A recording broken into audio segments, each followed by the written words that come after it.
Welcome, everyone, to another episode of Coaching in Session. My name is Michael Reardon, and I'll be your life coach this evening.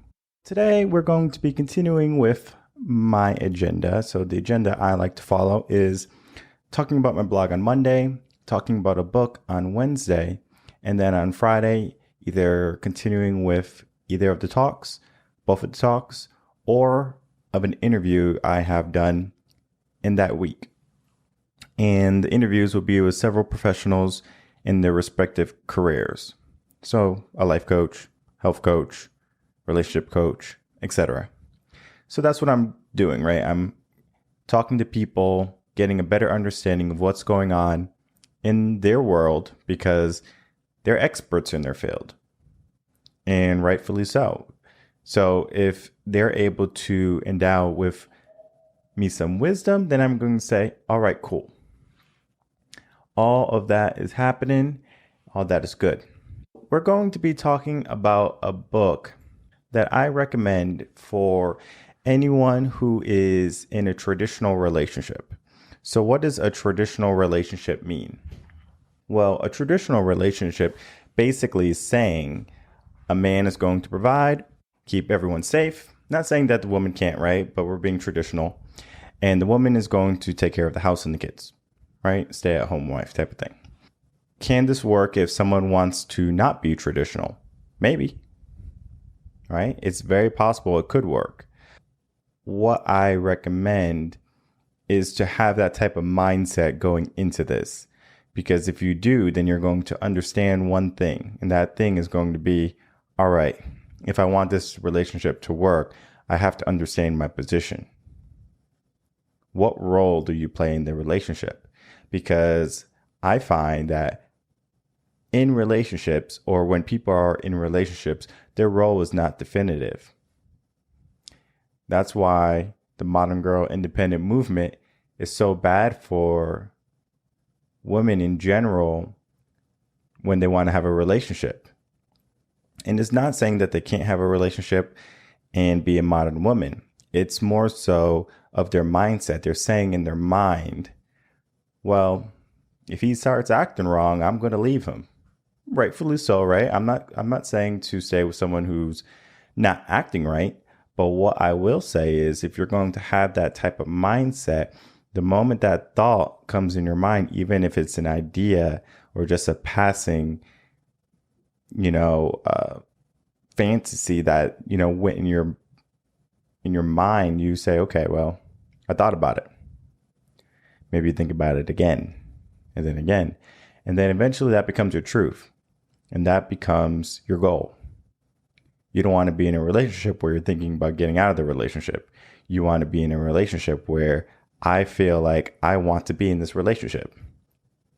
You want to feel loved. You want to feel wanted, and you want to feel like the relationship is going to produce something. And if you don't get that feeling, then you're going to leave. Men will leave a relationship because of that, but it's less so because men have a harder time when it comes to attaining women. And this is for talking about the whole male population, right? Because I'm sure 20 to 25% of men can get women without any issues, right? No problem. They got the money, they got the skills, the confidence, whatever. They got it, and they can get the girl. But not every man is going to be like that.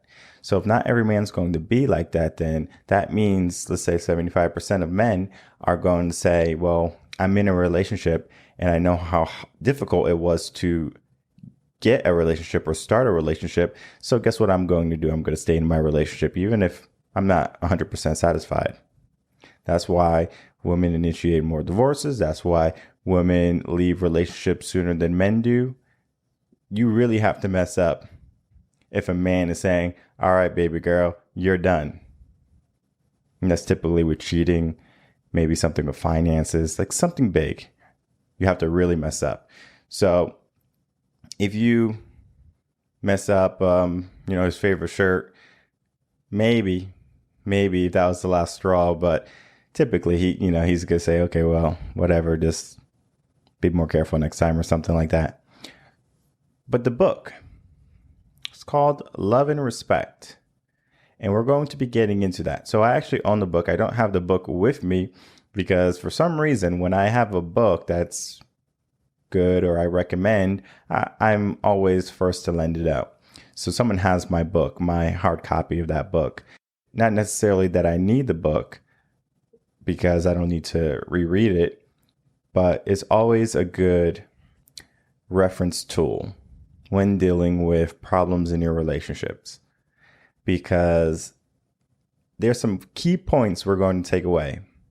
And I'm not overly religious. I'm not overly political. You might hear me do little quips of things, but I'm not going to make a firm stand of this is going to be this, because in those two categories, I do have firm stands in other areas, but political and religion, I'm going to say, hey, you're going to believe what you're going to believe, and that's cool with me.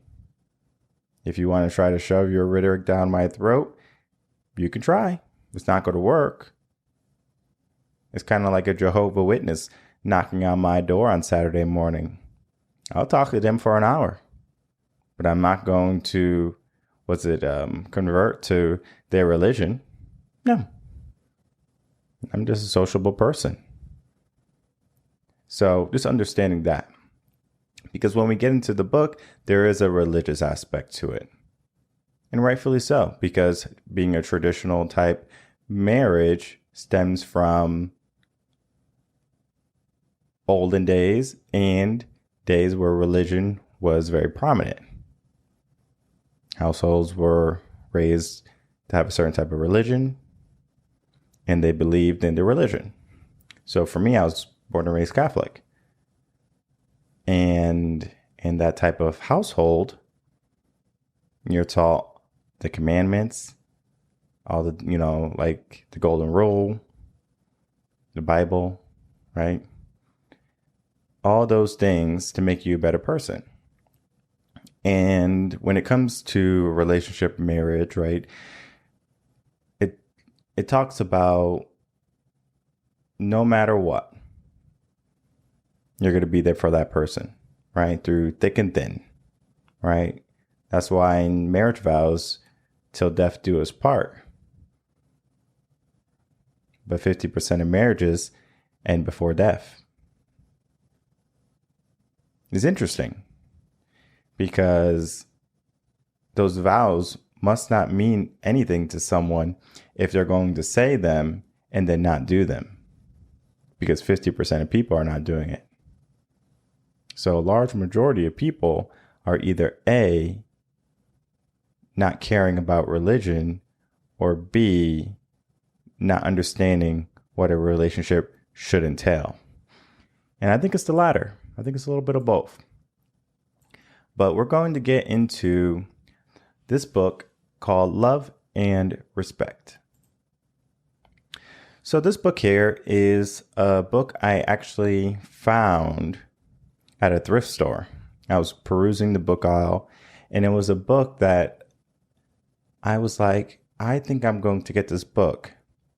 And I did read about the author and a little bit about the book, and it was a religious book. And I said, I don't know if I really want to be dealing with a religious book, but I said, let me give it a shot. And the author, he is, I believe, some type of pastor, minister, or he's a leader of a congregation or something similar to that.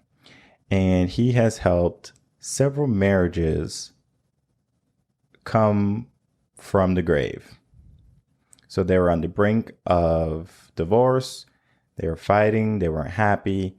And he found a way to make them see what the problem was. And the things I'm going to share with you are going to be just the main points of the story of the book, because I do understand what he's trying to say. Some of the things I do agree with. Some of the things I might not incorporate into my own relationship or relationships. because what he's talking about is like a 50-50 type of deal. He's saying that men and women see the world differently. He's 100% true there. Men and women are also not equal. Equal in the sense of their body type. A man cannot give birth no matter how hard he tries. Okay? That's not fair, right? That's not equal. How about if a man hits a woman? Man's going to jail. But if a woman hits a man, the police will ask him, would you like to press charges? And she'll probably just have to go sleep at the sister's house, or maybe the man will have to get out. Who knows? Depends on the situation, if there's kids involved. But it's almost comical how we fight for equality and then we get like wage equality, rights equality, all of those things. But yet they try to, the equality movement, make men and women equal, 100% equal. And that just won't be the case, because women are better at certain things and men are better at certain things.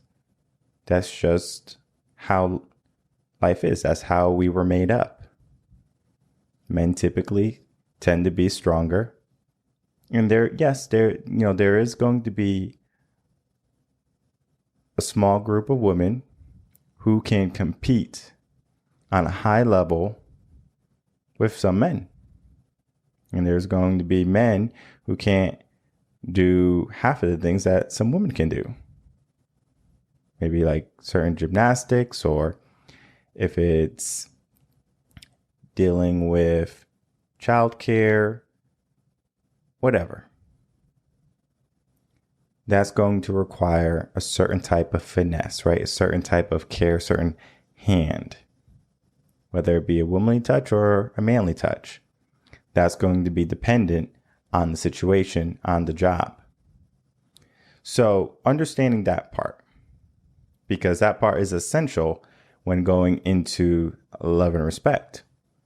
He talks about how men see the world, right? And he says men see the world through blue-colored glasses, I believe is what he said. And women see the world through rose-colored glasses. And when a woman sees a situation, she's going to see it slightly different. Not the same as the man, it's going to be slightly different. Because when you put different color glasses on, your perspective changes. You start to see things for what they are, but your way. So here we have just some orange tinted glasses. So just imagine a woman has a rose colored pair and men have a blue colored pair. And if you wanted to say girls had the blue colored pair and guys had the rose colored pair, I don't really care. But I'm just telling you what the book said. But having those different perspectives can cause some type of friction. Because if the woman is saying, I want this and I need this, and the man is saying or seeing, okay, well, I'm going to be able to do that, and he does it his way because that's how he sees it, and you're not satisfied, or the man is not satisfied because you're doing something different, who's really at fault? Is it the other person because they don't know how to put their life in a different role or put on a different pair of glasses to see the world the way you see the world? And it's not even the case where you need to see the world the way that they are seeing the world in order to have a successful relationship.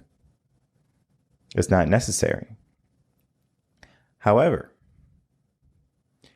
when you're dealing with a relationship, you should do your best to understand where they're coming from. Because if you don't, you're going to fail at that relationship. And the reason I say you're going to fail at the relationship is because you're not understanding what makes this person tick. What type of drive does this person have? Does this person like, cuddling? Does this person like going to work all day and then coming home and relaxing? Massage, food cooked, etc. Like, who is this person? And I think people call that love language. What is your love language? And if someone doesn't know your love language, what do you do? Do you tell them? Do you hope they finally understand? Or do you just give up and say, he's never going to, or she's never going to love me this way. I'm just going to take what I get. So if it is the latter, or a little bit of both, or all three, you're going to choose one of those and run with it. All right, I'm going to teach him, and you keep trying to teach him, and then you get frustrated. Oh, he never learns. All right, maybe you're just going to give up totally and just say, you know what, whatever. He's never going to be able to do it this way. And you're just miserable. Both causes turmoil. Both will cause an influx in your emotions where you're going to have a trigger response, where you're going to be upset, sad, depressed, whatever you're going to feel. And this is for he or she, because it can happen both ways. And the book not only talks about seeing the relationship in a different perspective or understanding someone's love language, but it talks about what women need and what men need. And this is where I have a little difference, because in love and respect, I do believe a relationship needs both love and respect. But he's saying that a man needs more respect than a woman needs respect. So if a man needs more respect than a woman, what will cause a relationship to fail? If the man gives the woman all the love she needs and the woman gives all the respect she needs to the man. And I started thinking, right? Well, a man can love a woman and cheat on her. Very true. Because men are able to separate our feelings when it comes to relations with the opposite sex. Because we just have a goal in mind. And that's just to release our energy. We'll call it that. We're not worried about making love to them. We're not worried about making sure they're satisfied. We're just making sure we're good. I don't necessarily have to love someone to sleep with them. Is that true for the opposite sex? I think yes and no. I think like has to be there somewhat. Like the other person has to like them. Men, they're dirty dogs. They'll take what they can get. So don't think that if a man cheats on you, he doesn't love you. Because he does love you. Or he might love you. And the fact that he cheats doesn't necessarily mean, oh, I can never love this man again. But then we get into respect. Okay? How can a woman love a man who cheated on her?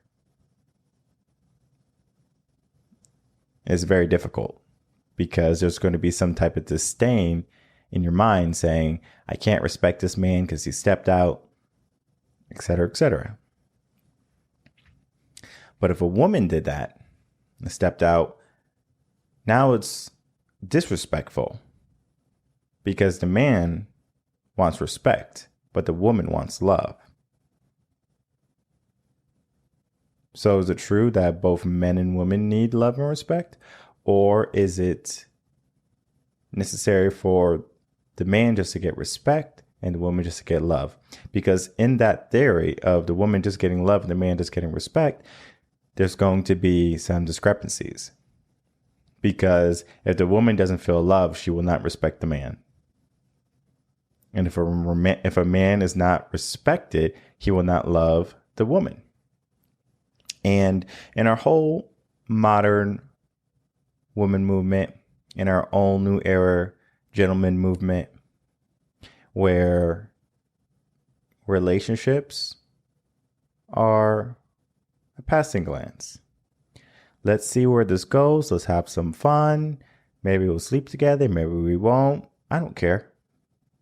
But at the end of the day, you're over there, I'm over here. And if we meet back up, cool. If not, cool. Relationships are not as needed in our current era, in our current time. That's why the birth rate is going down. And it's not necessarily so much of what the world is and women are deciding to have a career first and then have kids at a later time. It's not so much about that. It's more so about the ability to do so. Because you can have the ability to do so and still have kids at an early age and then continue with your life. It's what society's teaching you. That's where we're having our dilemmas. Society is telling us one thing, and then all of a sudden, now we're being hit with another thing. Reality. Because sometimes what is going on in the world is not necessarily what needs to be going on in our life. The same thing is true in our relationships. We are not necessarily saying that, oh, I'm doing the right thing for my relationship. And everything's going to be okay because I love my person or I respect my person. It's not that. So if it's not that, what is it? And the book had a great analogy for when there is trouble in a relationship. And they call this the crazy cycle. And the crazy cycle is unavoidable. The crazy cycle will happen whether you like it or not in your relationship. You could be married one day or 100 years. You're going to be dealing with the crazy cycle. It does not matter. Now, what you want for the crazy cycle is to have it be less frequent.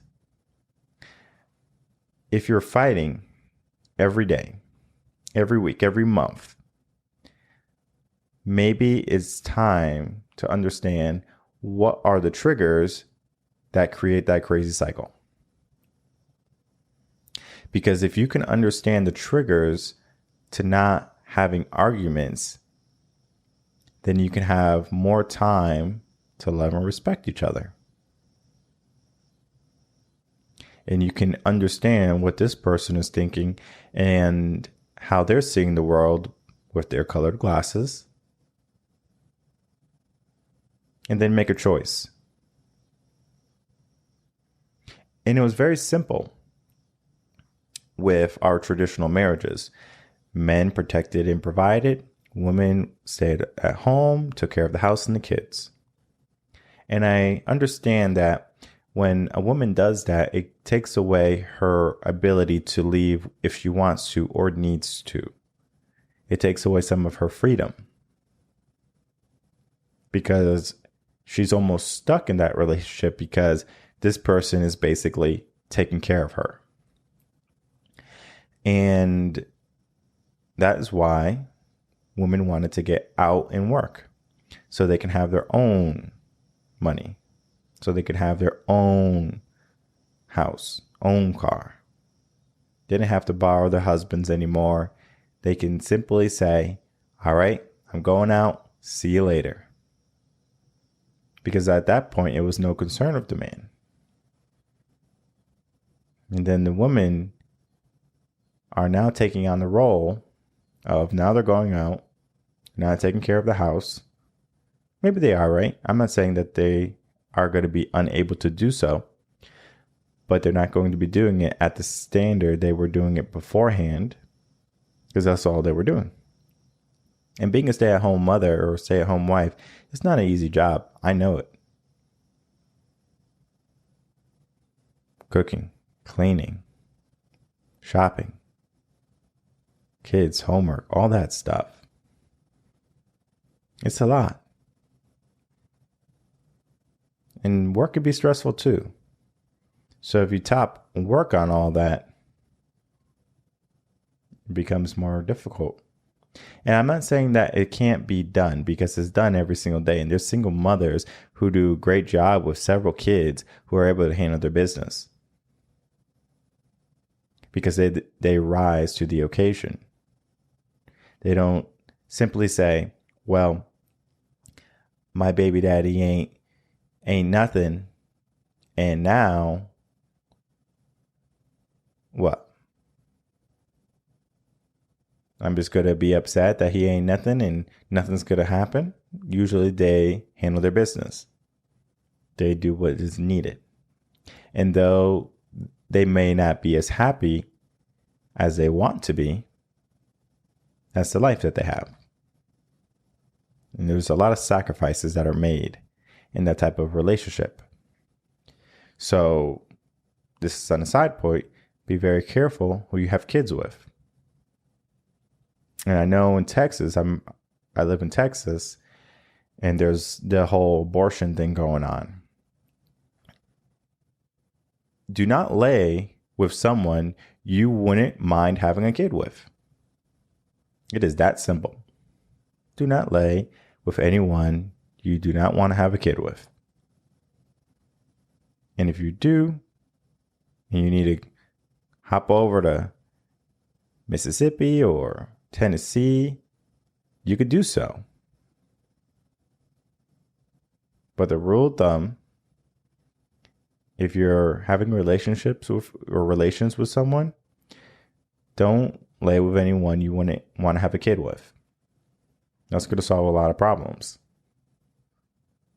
And I know the modern woman will have a nice guy wait, but a masculine guy who has all the things that she wants, she will give it up sooner, maybe on the first night. So there's a difference. A guy you like versus the guy you need. And the girl that you get, right? It could be any quality,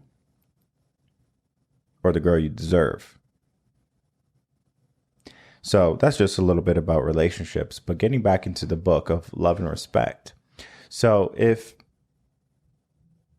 love and respect is not what you need in a relationship, or not the only things you need in a relationship, the number one thing would be communication. And I already talked about communication. And you need about 90 minutes a week of communication with your partner. So if you're not getting that type of communication, then the relationship is going to be doomed to fail. And there's certain no-nos that I tell men not to do in relationships. I don't have any no-nos for women because I don't necessarily know what they should stay away from. I will say women should stay away from bum-ass niggas. Because if they do not, guess what? It's kind of like, I don't know how this happened. You do know how this happened. If a man doesn't deserve your time, your attention, do not give it to him. He has not deserved it. What has he done for himself to get your attention? And I understand it's a lot more difficult for a man to get a woman's attention. But what you see on the outside is not necessarily what he has on the inside. And I'm not saying you wait 90 days like Steve Harvey says, because I don't think that's necessarily correct either.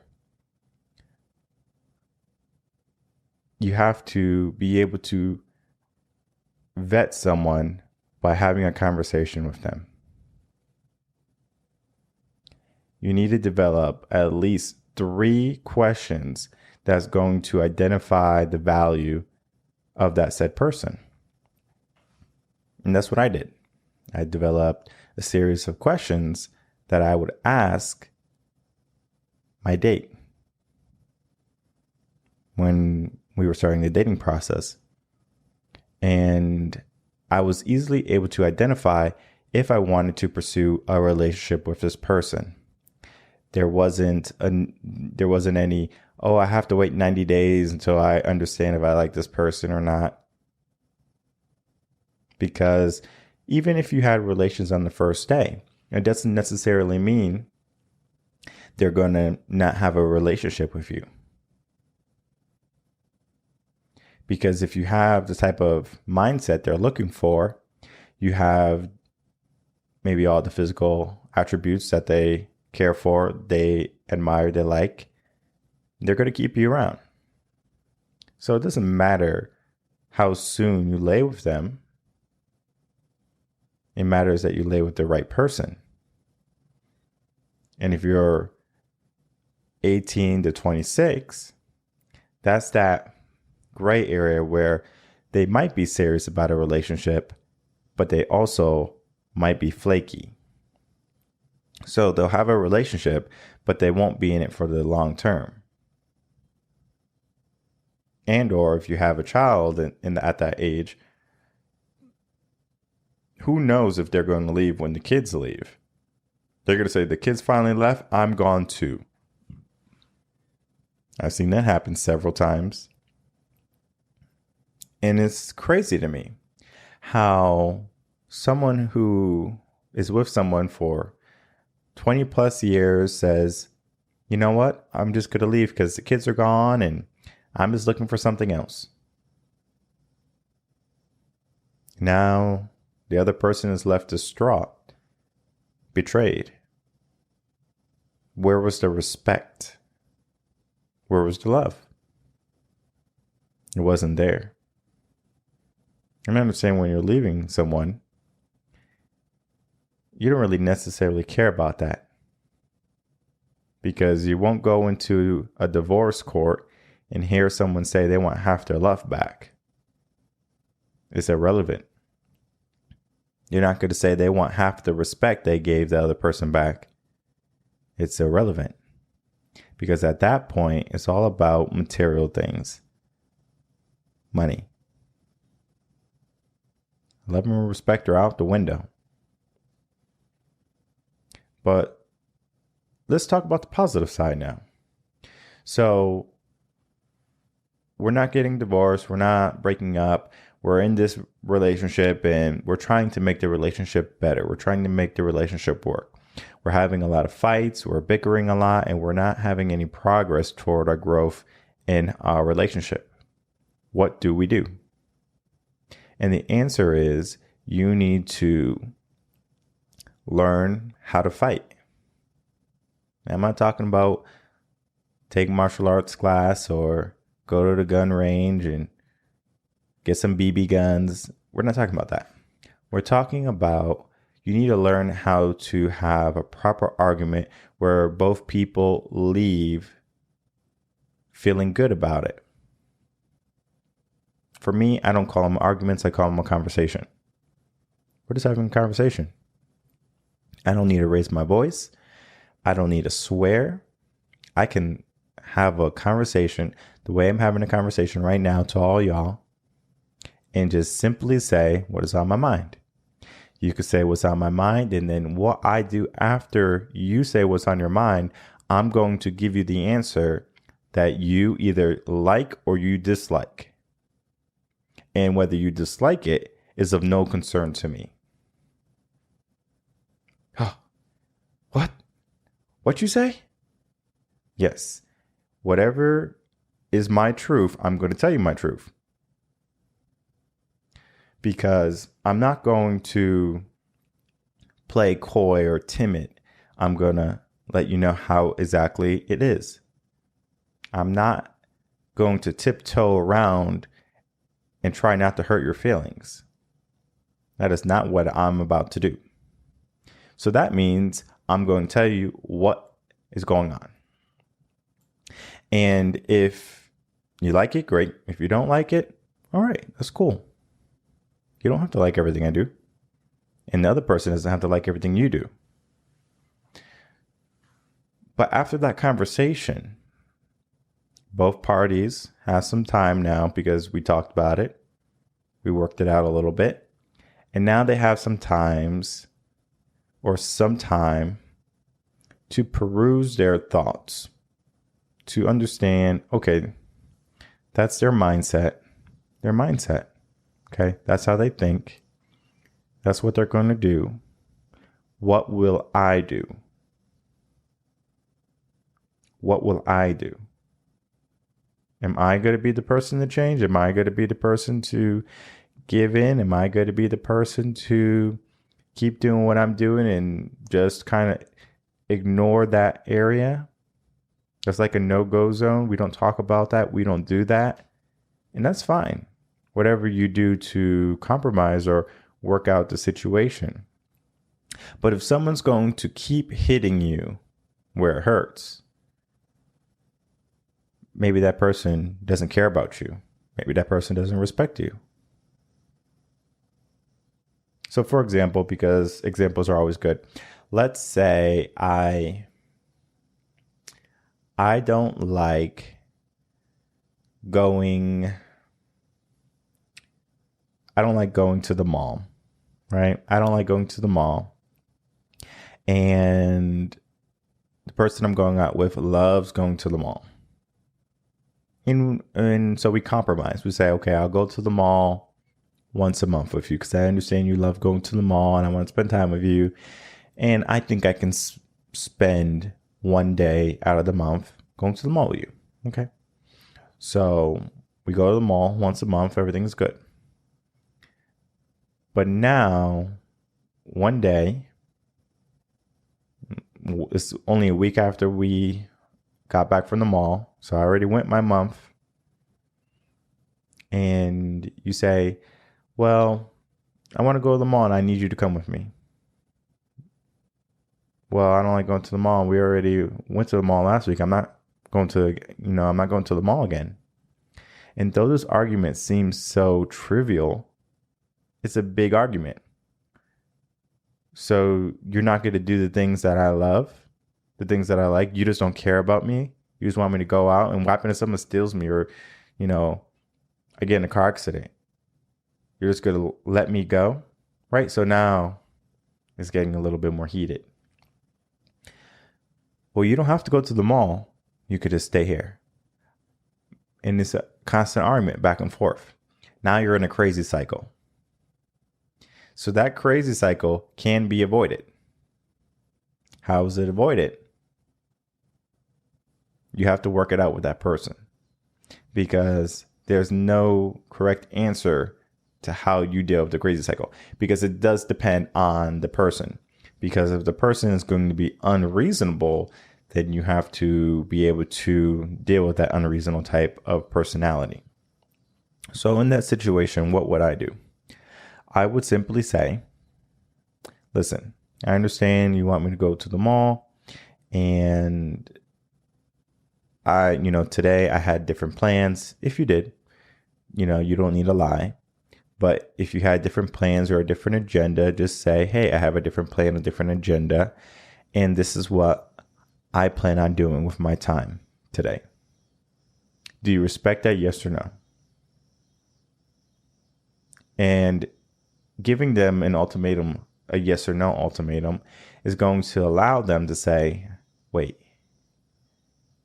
will I respect that? Or if they're going to be bitter or upset, then they're going to say, no, I don't appreciate you doing that. Or so, like they're going to have more argument.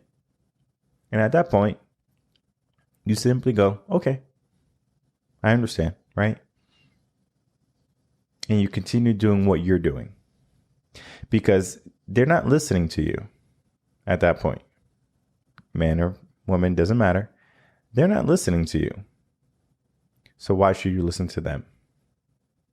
And when they calm down in a few days, it might take longer.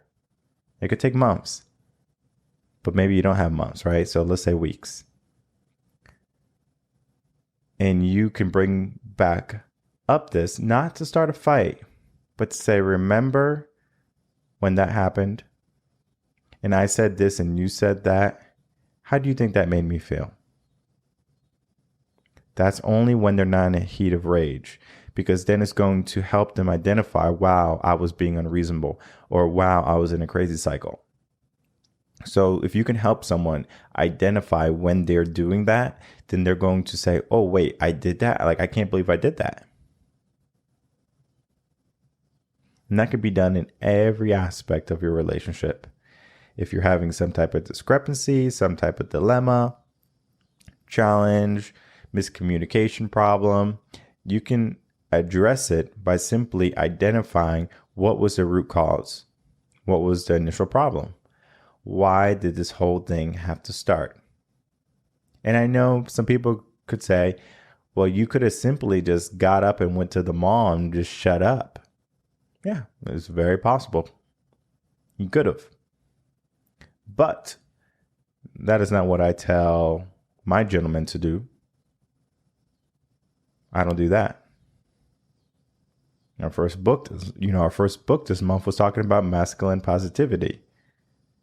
We're not about to conform to someone else's desires and ideals that don't serve us, that don't bring us any benefit. So if that is a value that you need to have in a person, then you better make sure on your first dates, when you're asking, what do you like to do? You say, do you like going to the mall? And if it's yes, you say, cool, we can keep on dating. And if it's no, you say, well, it's nice to see you. You don't have to leave right then and there. You can literally have the whole date and the whole conversation. And then just understand that this person is not the right match for you. And it's okay to understand the person is not fit to be in a relationship with you. Because I would rather you go on a date with a person and say, this person is not for me. And then call it quits. And you could tell the person, right? You could say, I really had a good time. I don't think it's going to work between you and me as a relationship. You are a lovely person. I think you'll make a great friend. But anything more than that, I don't think it's going to work. And that can be both men and women. You can say that to both. That's not a friend zone. That's literally saying we just have a difference in opinion. Because most likely, if you say that to someone, they're going to say, I understand, not a problem. And they're going to move on. You're not going to be friends. You're not going to be hanging out. And it does happen, right? There's some gentlemen more so than women will say, not a problem. We could be friends and we could just go out and we could just hang out. And he's in the friend zone. And I don't want you, and I don't want my gentleman in that friend zone. You don't need to be there. You gain nothing from being in the friend zone.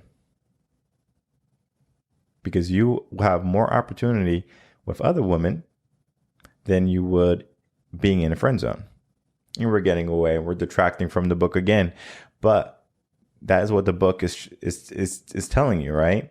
To find someone, have a cycle, or to have a conversation, find the values, understand their situation, looking through their glasses versus your own glasses, getting out or limiting the crazy cycle as soon as possible, in communication. There's a lot that goes into relationships. And in the book, They talk about relationships that are on the brink of ending, marriages, and were in it and they're fighting. Nothing feels good anymore. So they simply say, I'm just going to call it quits.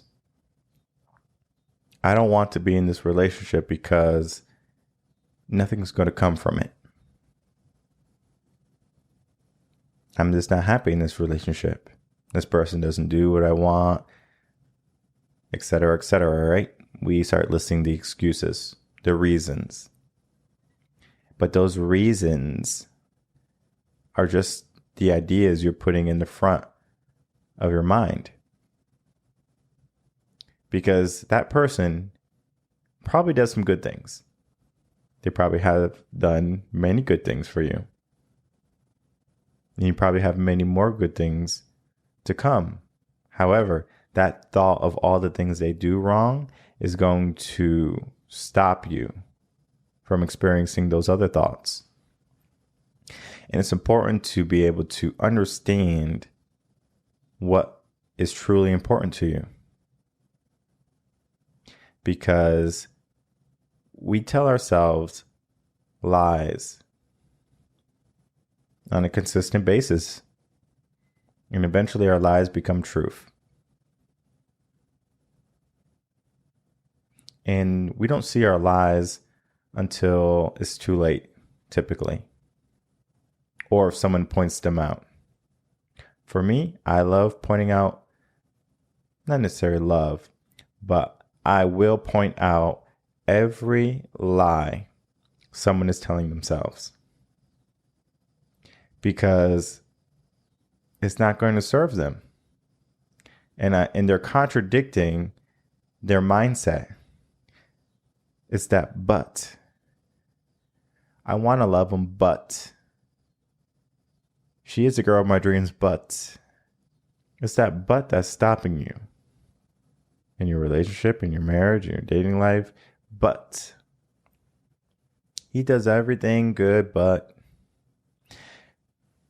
He can have 9 out of the 10 qualities that you want, and that 10 quality is that but, and it's enough to say, you know what, those other 9 qualities don't matter.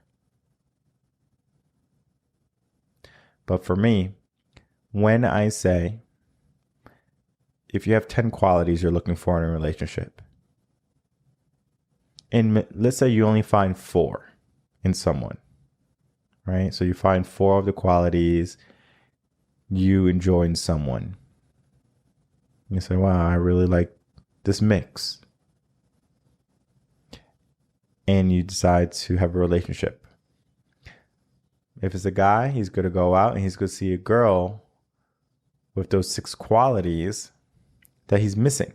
He's going to say, shoot, she got the other 6 qualities that I'm missing that my other girl doesn't have. So I'm just going to have both because I want to have all my qualities. And so he goes out and he gets the girl with the 6 qualities. He's cheating at this point, right? Or he's stepping out. But what's happening? Is he getting rid of his 4 quality girl for the 6 quality girl? Or are those 4 qualities more valuable than the 6 qualities the other girl has?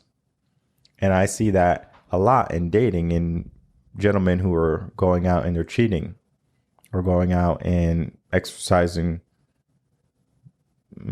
polygamy, basically, right? Or where they're not getting married, they're just exercising their royal oats or whatever that you want to call it. It's not wrong to think that way.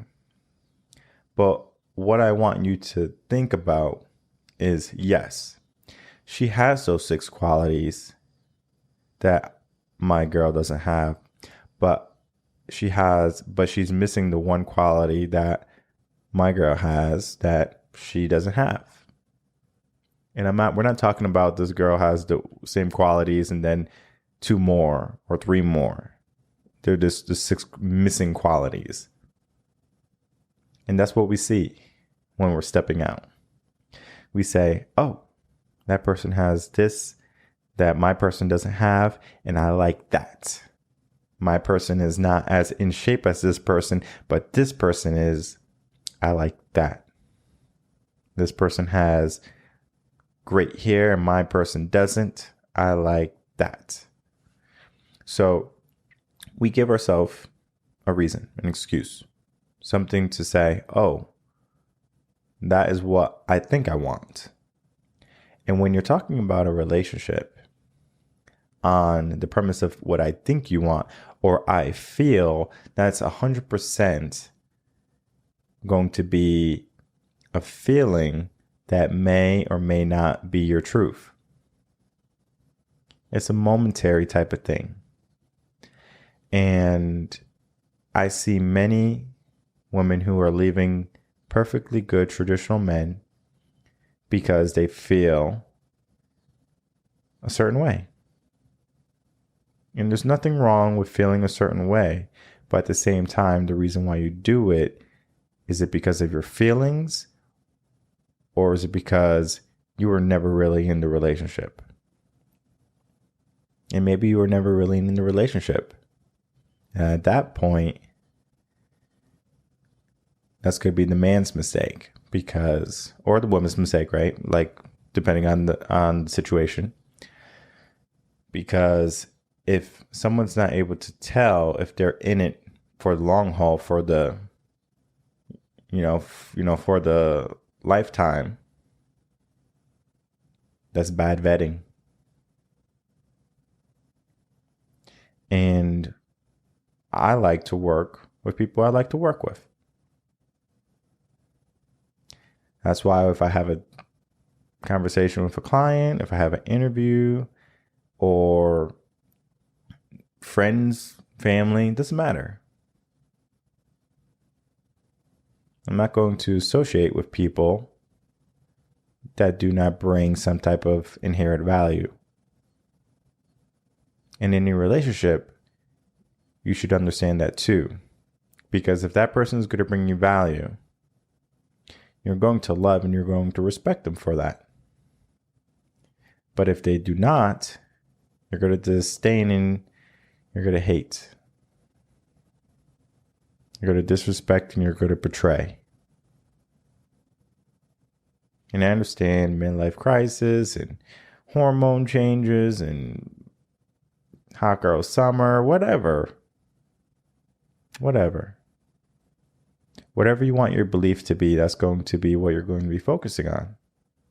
In this book, Love and Respect helps you identify the problems that you surely might have been dealing with and how they dealt with it. And it was very religious in some aspects, like leave it to God, just pray and things will be okay. For me, I'm more of a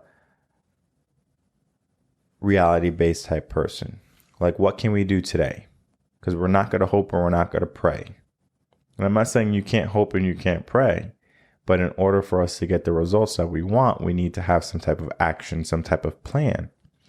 And that plan in your relationship, or that action in your relationship, is going to be very direct.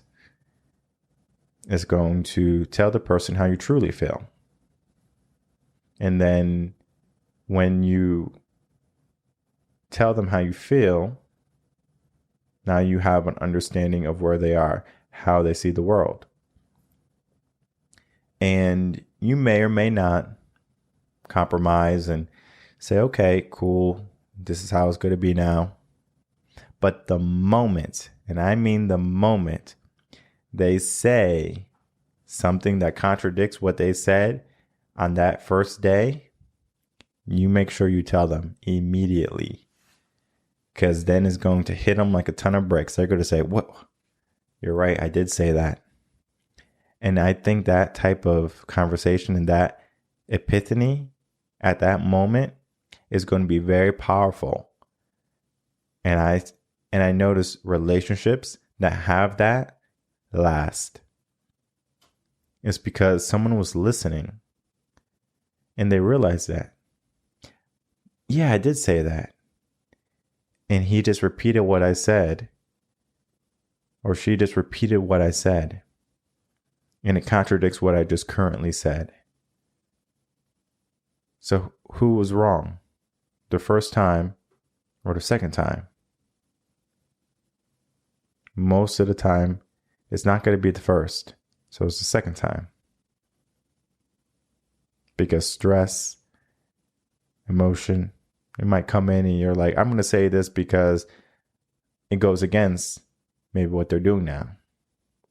Just to have that argument, for argument's sake. So, great book if you're having the thought in your head, what are we doing?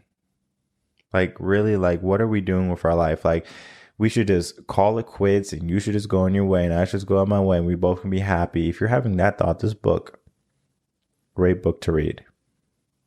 Because it doesn't necessarily take away your problems. It gives you tools to address your problems in your different situations you could have in your relationships.